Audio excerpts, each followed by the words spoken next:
थोडं सांगा. मग तुम्हाला कळलं होतं ना, फोन करतात ते तुम्हाला यायला पाहिजे ना तुमचे एसआय आहेत ना, वॉर्ड ऑफिसर आहेत, कोणीच ना तुम्ही तुमच्यानुसार तुम्ही वॉर्ड ऑफिसर आहे, तुम्ही सांगायला पाहिजे. तुम्हाला माहिती होतं ना टायमिंग की मी येणार आहे म्हणून. मग तुम्हाला आता मग फोन करतात, तुम्ही फोन नाही उचलत. असं कसं? तुम्ही जर मी येणार आहे एवढं कळलं ना, तर तुम्ही 9-10 वाजेपासून यायला पाहिजे होतं.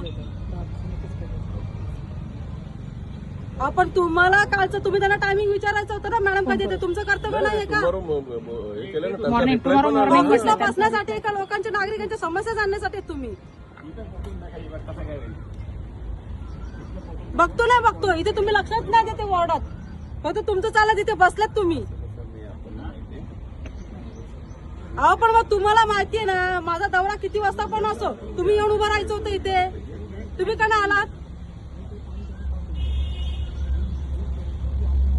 मग तुम्ही त्यांना फोन करायचा होता. सकाळी तुम्ही फोन करू शकत होते, त्यांना रिटर्न कॉल का नाही केला तुम्ही? तुमचं कर्तव्य नाहीये का? तुम्हाला हे तर कल्पना होती ना की महापौर मॅडम येतात, सगळा स्टाफ येतोय, मग तुम्ही त्यांना रिटर्न कॉल करायचा होता. ती किती वाजता येत मला सांगा, मी येतो. सीएसआयला सांगितलं ना, आणि तुमच्या सीएसआयला पण सांगितलं, त्यांनी तुम्हाला कल्पना नाही दिली का? तुम्ही हलगर्जीपणा खूप करतायत. तुम्ही वॉर्डात जरा लक्ष द्या.